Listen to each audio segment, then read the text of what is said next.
So hello and welcome to this edition of the Network Collective Short Take. Recently, we introduced a new concept to the Short Take called a community spotlight. Well, today we're introducing the next new twist to this series, which is aptly and very creatively being called Lessons Learned. We'll be using these segments to talk to network practitioners about some of the most memorable and impactful experiences in their career in order to hopefully learn from those successes and mistakes. And if that's too ambitious for you, I'm sure it will be enjoyable enough to either commiserate in shared struggle or celebrate that your challenges haven't been as dramatic as some others. Regardless, there's plenty of lessons to be learned out there, and we'll be starting with our first one right after this break.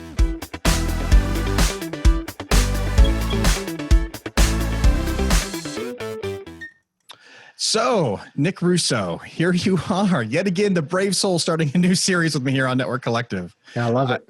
They say fortune favors the bold. I'm not so convinced that that's always true, though. So, Nick, I hear you have a story on leadership. And I'm just going to let you set the stage and run with it. And I'm just going to chat and ask questions as it makes sense. All right? Sure thing. So when we talked earlier and I gave you kind of my background story about my time in the military and how I got into networking, I want to dig deeper into my first deployment, which was in Haiti. And the kind of moral of this story, kind of the bottom line up front is if you're in a leadership position, you need to let people fail. And when I'll explain what that means here in a minute.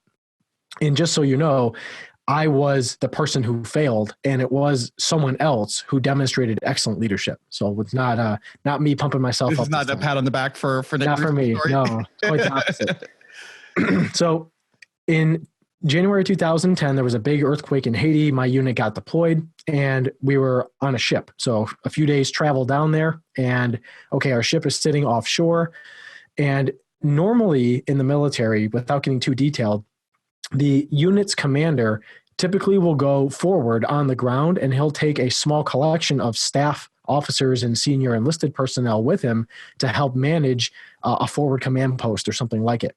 And as a primary staff officer, which I was as the battalion communications officer, conventionally I would go with the commander. So I did.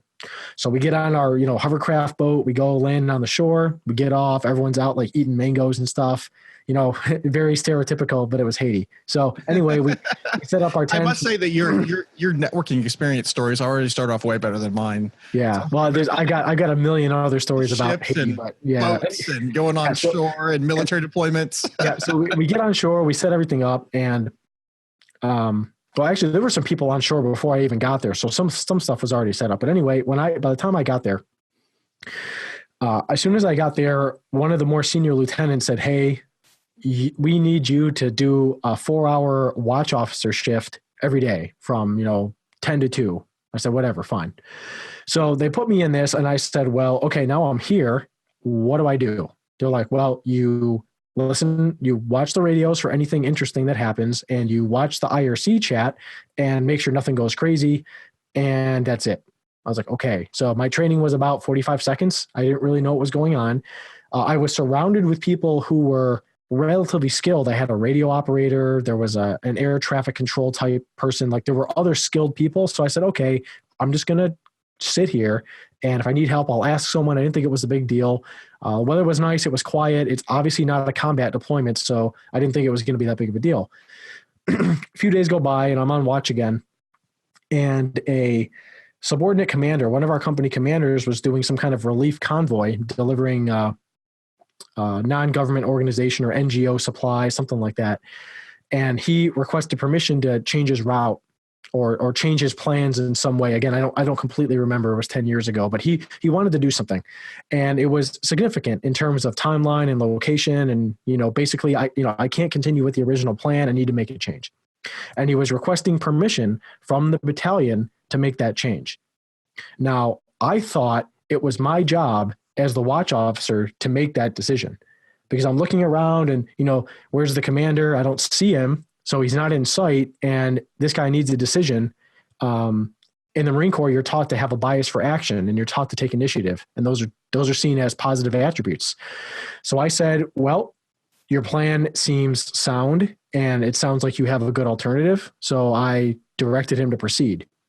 Now, granted, this was like a senior captain or a major, and I was a brand new second lieutenant with no authority whatsoever. So I made this, I told him to do it. And then I saw the commander and his senior staff, I don't know, 10 minutes later. So I approached them. I said, sir, here's what happened. This unit wanted to go and change this thing. And before I could even finish speaking, his senior staff officers were all over me. They were furious with me. They were, I don't even remember what they said. All I knew is that they were extremely angry and telling me, the feeling. It doesn't really matter what they said. We're not happy with what you did. Yeah. Why did you do that? And blah, blah, blah. And I was like, I was blown away. I thought I did the right thing.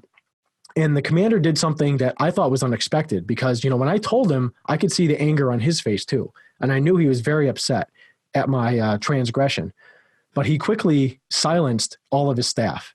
And then he spoke to me and he said, look, your job as the watch officer is to monitor the situation. That's why we call it a watch officer. When things happen and you need to make decisions that have battalion-wide impact, you need to find one of us. Brief us on what's happened. Tell us what the courses of action are. We will make a decision, and it's your job to oversee and execute that decision. I said, yes, sir, I understand. So I went, and then he said, okay, now get back to watch and, let us know if you need any help or you have any problems. So there's a few lessons there we should unpack. So the first is, not just that he was merciful in stopping the onslaught, because that's really the most minor and the least significant piece of it. I don't know that that's true. So, I mean, chiming in here, this was your first real responsibility, right? Like, I mean, like, maybe not your first real responsibility, but like you just showed up, you just got on the scene. And you do something wrong immediately, I imagine that will change the approach you would take if someone didn't. I mean, if you're going to take action and then get just absolutely rolled over because you took action, are you going to take action the next time? Yeah, absolutely not. So I think, I guess where I was going with that is I wasn't so, like you're absolutely right that had he not done that and had he joined in on the fray, I probably would have just become a passive and, relatively inactive watch officer for the rest of that deployment. And I'd probably be very, very CYA after that, to avoid a lashing like that again. So I guess you're right. There's definitely some value there, but it wasn't like I couldn't take it.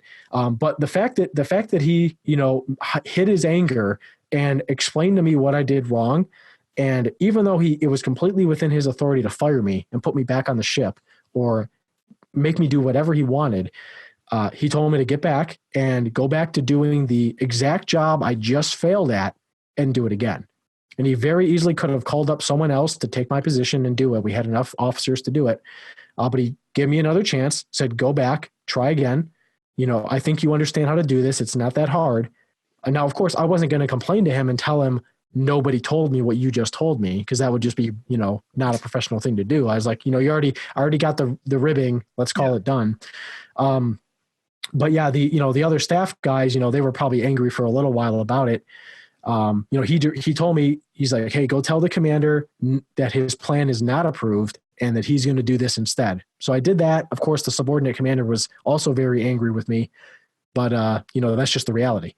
So really where I'm going with this is, I think he did a good job because he understood the context. And just to back up even more, the unit that I deployed with, they just got back from a deployment. So I showed up in December of 2009. They got back in like October of 2009 from a previous 7-month deployment. So this whole unit had already trained and been on the same ship together. They just came back. And then we got redeployed short notice for the earthquake. And I was one of the very, very few people who showed up in between. So 99% of this unit was all the veterans from the previous deployment. And I was brand new. So I was not only new to the unit, I was new to the operating forces in general. So I didn't know anyone. I didn't have any friends. My troops didn't know me. I didn't know them. I wouldn't say that I was scared, but I was definitely confused. And I had great subordinate leadership. My enlisted troops that supported me were excellent, and they definitely kept me out of hot water a lot. Where I'm really going with this is that I didn't have mentorship, and he knew that. The commander knew that I was brand new, that I didn't have friends. No one was looking out for me. No one had my interests in mind. And he's like, the last thing I want to do is create a bitter and a spiteful junior officer who's going to serve 4 more years in the Marine Corps and just hate everyone if I let this continue. That's probably what was going on in his mind.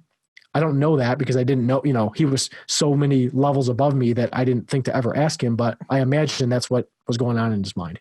Right. And he accomplished a couple of things, right? Like he avoided that situation in which you were, you no longer felt empowered. But then also obviously made this impression that as you stepped into leadership and had your own responsibilities, that you had an example to follow when it came to letting people fail. And you're right. I mean, he had the right just to kind of like pull you off, like you failed, like you're done, go do something else, go sweep, go do whatever. But like he said, no, like it was a stupid mistake, but it's not, it's not something that can't be corrected. And it's also not something that's debilitating. And so like, let's make it a lesson learned and move on. And it empowers you to continue to get better, which is good. And I think that there's a lot of relevance in our world. I think that a lot of people are very afraid to make mistakes. Yeah. And what's interesting is I'm sure you've heard the term in the tech area of the resume generating event. You do something really terrible. But the way I think about that is, if you make a mistake and it costs your company $1 million and then they fire you, to me, that's just dumb because the company just spent $1 million to train you. If you think about it, that's a really interesting perspective. It was $1 million lesson that they paid for, and they invested $1 million in you to learn this very hard lesson. And then you fired him. Like, yeah, it's not likely you're going to repeat that mistake after those types of consequences. Yeah, the money's already gone. It's already a sunk cost. So by firing someone who caused that loss, you're really just firing the $1 million experience. And that's how I look at it. Now, of course, in the military, it's a little bit different, but that's how I like to view, the people who talk about resume generating events. I would think that unless you're a routine poor performer and it's coming up, you've had this happen multiple times and you got to go. But if you just happen to crash a system and it's really bad for the business, you'll learn for sure. Right. Absolutely. So complete agreement there.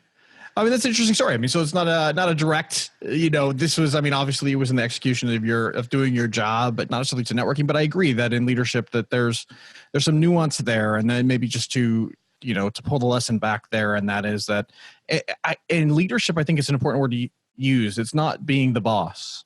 Oftentimes leadership can be being the senior person on the team, or it can be the mentor position, or it can be whatever. The idea is leadership is somebody who has the ability to teach, educate, guide, and mentor somebody below you who's on their way up, right? Like there's leadership without necessarily positional leadership. And I think that that's applicable in both, positional leadership and just, leadership because of a function. This idea of failure is, I think failure is kind of inevitable, right? Like, I mean, the idea is that we're going to make a mistake at some point. I think the challenge in networking, I was having this conversation before with somebody, and I forget who it was, but it's not important. What is important is that networking positions are hard because the mistakes there tend to affect lots and lots of people. It's very rare that a networking mistake affects one person. It's almost always it affects the entire company, or affects a big section of the company, or a site, or whatever. And so mistakes, I think people are a bit more hesitant to go out and do that. But I think cultures that allow that, we see the cultures that allow mistakes to happen without retribution tend to grow and learn and mature faster. Yep, absolutely. All right. Well, I think we'll wrap it up there. Thanks again for bringing the brave soul coming on and starting this with me. I think we've got a couple more that are lined up. I'm excited to talk about. So we'll release this one, and there will be more coming. So if you're listening or watching, keep an eye for those. If you like this and you want to go find past episodes of Network Collective, you can find them at thenetworkcollective.com. There you can find everything else you need to find for where we are at podcast sites, where we are with video sites. And yeah, I think that's it. So thanks for watching. Thanks for listening, and we'll see you next time.